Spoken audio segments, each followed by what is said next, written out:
Have you ever driven in different countries as well, Chris? Have you ever been anywhere but driving in New York? Have you driven Canada? Okay. I'm suspecting I've never even been to Canada. It's one of the places I'd love to go, but I'm suspecting Canadian roads, they have a similar structure. In Toronto, they have very similar.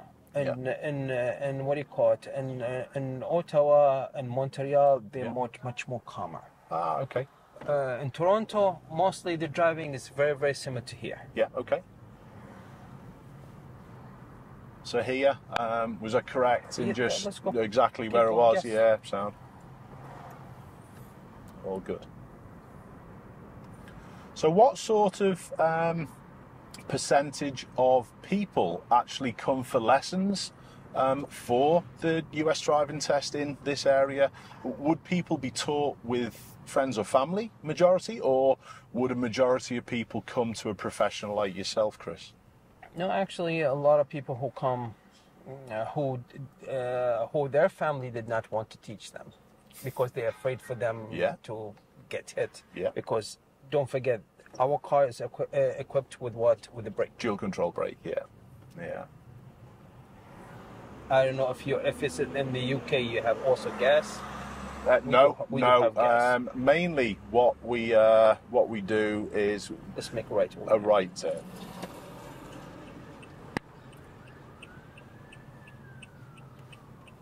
So okay, and let's go. Yeah. No pedestrians. And if there were any pedestrian coming, as I showed you before, you would tilt your car. Tuck in. Yes, you would tilt your car and you stop right before the crosswalk. Yeah. I understand. But yeah, we still a majority of the lessons that are conducted, I would probably say nowadays 60% are still manual lessons, stick shift as you know it, and probably 40% are automatic. Would you say that's about right, Liz? Or probably even more manual? It's getting more automatics, but that's because people know it's easier. I need to go forward. And then I need to stop again. And let's see where it's coming from. It's from behind us, so let's go. Let's turn right, yeah. So over here, we stop twice. Yeah. Because there's nobody else stopping except you. Yeah. Over here. So all like the people, the one who are coming on this road. Yeah. They did not have stop sign. Yeah. I got onto that at that point as well. And let's go now. Good. Okay, interesting. So yeah, we have dual pedals, but we have the clutch and the brake pedal. We don't have the gas. That's for the for the stick shift. For the stick shift. Yeah, that's right. So what goes on? All the tests. Is the US driving test just?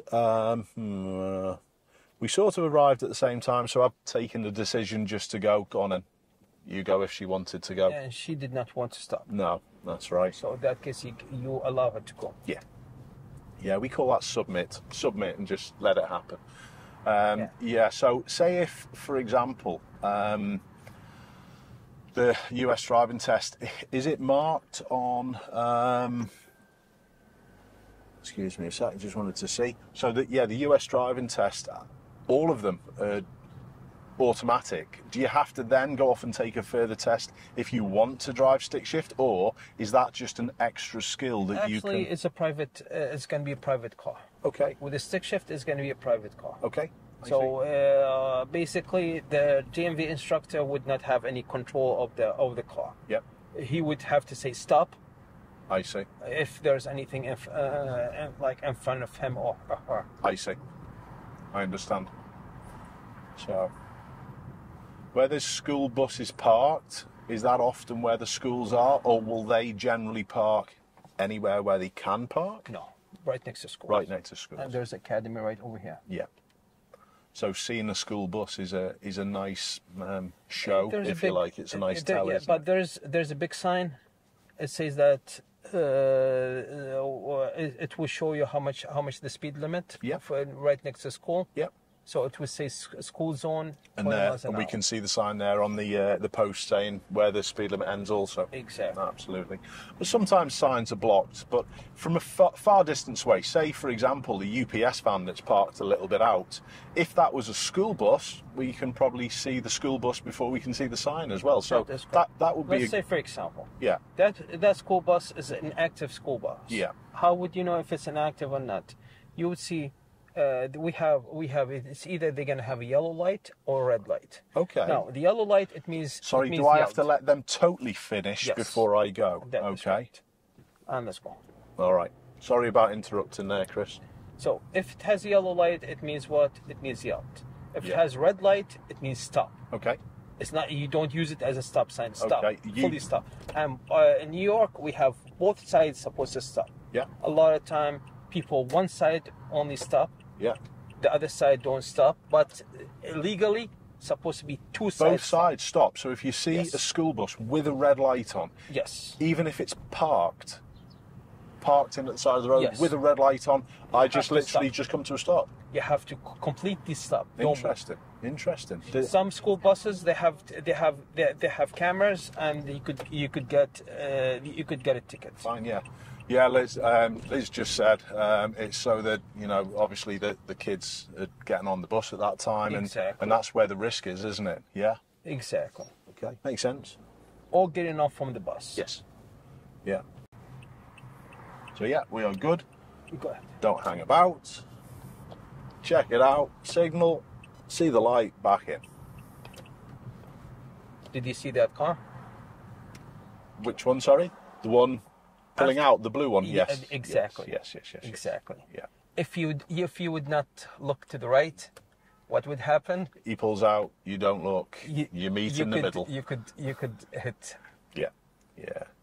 Yeah, I see most things, Chris. That's what I do with the students. I say, did you see that?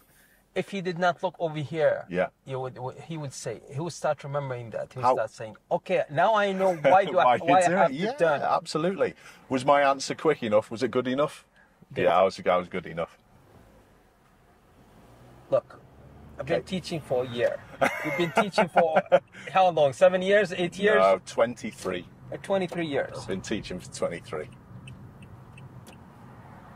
So you have more experience than no, but you're the experience here. You're the experience in make a left here.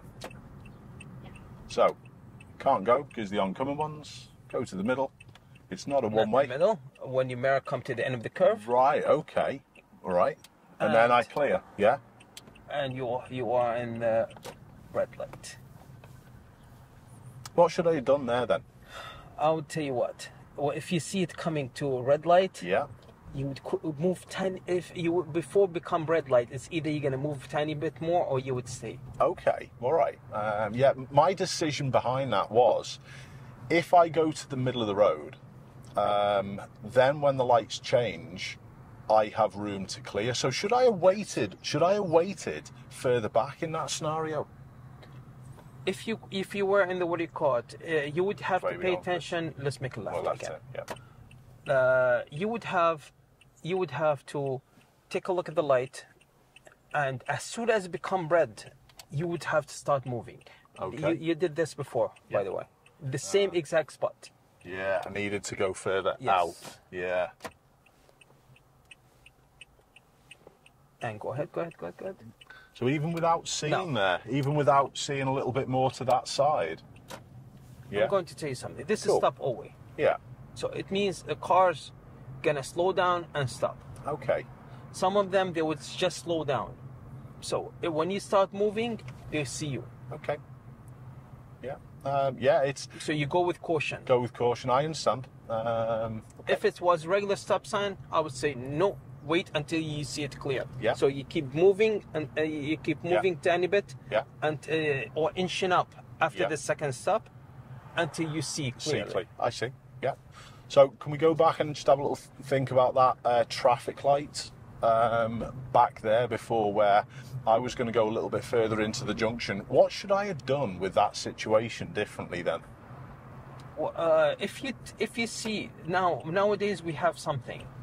We have what do you call it?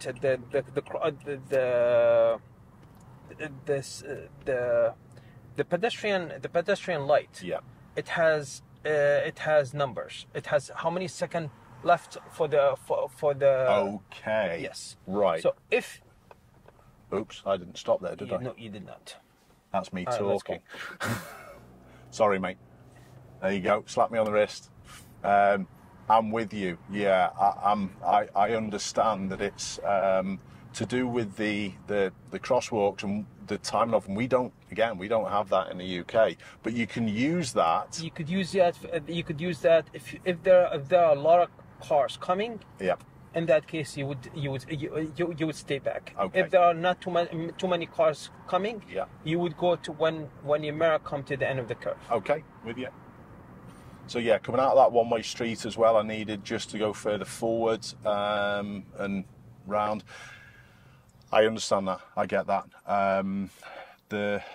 When your mirror come to the end of the curve, yeah, the front already on the. It already crossed the crosswalk. Okay, all right. So if it already crossed the crosswalk, yeah, as soon as it become red, don't spend 2-3 seconds, because if you spend 2-3 seconds, the cars from the right side, they're gonna start moving. Okay, all right. And they're not gonna allow you for you to go. Okay. So you would have to reverse back. I see. I understand. Anything to do with it being a driving school car? How do the other road users treat you on the roads? Do they treat you different, knowing that the pupils are going to be more hesitant, or do they give you a little bit more leeway? No, not at all. Or do they just treat you well? No. Actually, driving school, a lot of people, they don't have patience. I'm talking about New York City. I'm not talking about New York. Yeah. As soon as you come out from New York, you see people more calmer. Yes. Yeah. Yeah. So a lot of people, they start. Because we are school, they'll start passing us. They will start blowing horn on us. Yep. Something like that. Same thing back home, yeah. So they were there slightly before me. Cool. Do I have to let them clear into that road, or can I start going slowly before they? Until they clear. Until they clear. Okay. All good. Yeah, it is. It's interesting, all the different little things, but there's loads of similarities. What I'm telling you, things for you to pass the test. Yeah. Now, let's say for example, 3-point turn. You remember that you have to turn everything. Yeah. While you are fully stopped. Yes. I don't do that. What I'm saying as a professional. Yeah. I don't do that. What I do the same visual. I do the same thing, but while I'm moving. Yeah. But what I'm saying is, for the test, yes, they would need to see the movement. Then they would need to see if you know what to look for. What to look for? Oh, yeah, I understand. That's why you need to stop, turn, and then start looking. Doing the looks. Yeah, yeah. When they start looking, I say, okay, look, you are a professional driver now. But sometimes they are with their laptop, with their tablet. Yeah. And then after you turn, then they would raise the head for them to do what? For them to see if you looked or you did not look. So what do? Turn first, turn your wheel first, and after that, start looking. Start looking. And while you're turning, you take a look over here and you take a look at the front. This one would show you mostly the view. Yeah. But after you turn, fully turn, at that time you will start to turn your head. And don't use your eyes. Yeah. You're going to be using, what I mean, don't use your eyes. Don't turn your eyes, turn your head. Okay. Why? Because they don't see your eyes turning. Whenever they that for me is poor from the examiners, because the examiners should, even if we go the other way. People often ask me, should I set my mirror slightly away so I have to move my head? And I go, absolutely not. Examiners are. I know, I understand. It's the same sort of thing though. So what I'm getting at is, I feel as though you shouldn't have to. I know you do have to, but I feel as though you shouldn't have to change what you're doing to just suit the examiners. And it's a little bit of a shame that still goes on in many countries around the world as well. Actually, with driving tests. I'm going to tell you something. Let's say, for example, when we stop on the stop sign, let me show it to you. Okay. There's nobody behind us. There's nobody in front of us. So nobody going to get bothered. Yeah. Now take a look at me. If I'm going to take a look like this, okay, you would not see my eyes. You would not see my eyes moving. Okay. But if you do like this, you see me looking. Yeah. Well, I'm the other way around. I think you can, and you. And let's go. We're just following the road. Yeah. The way we teach for the DMV, you have to move your head. You have to move your head for them to know where you're looking. Where you're looking. Yeah, absolutely. If you're going to be using your eyes to the left, to the right, they don't see your eyes. Sometimes I get, let's say I'm taking somebody to their test. Yeah. And would say that I looked at the student would come back, would say, I told the DMV instructor, I looked. They said, no, you did not look. I said, yes, I did. I looked. There was this. But what happened? They used their eyes. They did not use the head. Yeah. But whenever they see the head moving, as you're doing right now, that's right. But there are situations. But even the bit that stood out. If you're driving normally, you do like this. Yeah. But the bit that stood out, and it's a shame that you have to do things differently on test than you as a professional would just do normally. And that's something that I've always had a little bit of a bugbear with. Regardless of whether I'm here, whether I'm back home. I'm going to tell you something. Yeah. If you are a new student, you would get used to look. Yes. Then after that, by time, you start using your eyes by yourself. Yeah, I understand. You know what I mean? Yeah. So you will start advancing by yourself. Yeah, you do. So you cannot make a person advanced if he's having 10 lessons. That's right, yeah. 10 lessons, it means 45 minutes each lesson. Yeah, what sort of length of time, just going on that, what sort of length of time would people the average person, I know it varies or should vary greatly, how many hours of tuition would the average person take from someone like yourself to get through the test, Chris? Let's say average. Yeah. Average, let's say, you could say about 10 lessons. About 10 lessons. 10 lessons. And what age is it? Some of them, in 10 lessons, it's not going to be enough. Yep. Some of them they would need 20 lessons. 20 lessons. Believe it or not, I had one lady once, the first day, the first time that she touched a car. Yeah. The way she was concentrating with me, with the way I was teaching. Yeah. She was ready in the end of the day. First day. From the first lesson. Good. She was ready, but that you would say that in the short-term memory. Yeah. But in that case, you would need to redo it in the second lesson, see if and she make still certain, remember. Yes. Check learning's taken place. Two different memories, short-term and long-term. That's right. Yeah. If the short-term went to the long-term, now some of the viewers gonna say, "Hold on a second, this guy became." Psychiatrist. No, you need to, and it's it's one thing that I do loads with with driving. Absolutely.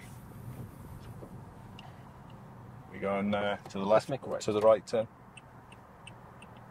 So stop for everyone, and then literally just go on with it. Was I right with the pedestrians there? What should I have done with the pedestrians in that situation? If they already start crossing.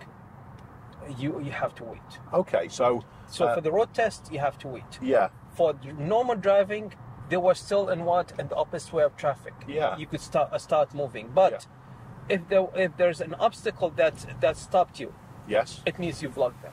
I see. So don't block them whatsoever. The best thing to do is stay back until they pass. Okay, I understand. But for normal driving, you see people coming to, they say, okay, they're still in the opposite way of traffic. Yeah. Do I need to signal even though it's a one-way? Let's make a right. Yeah.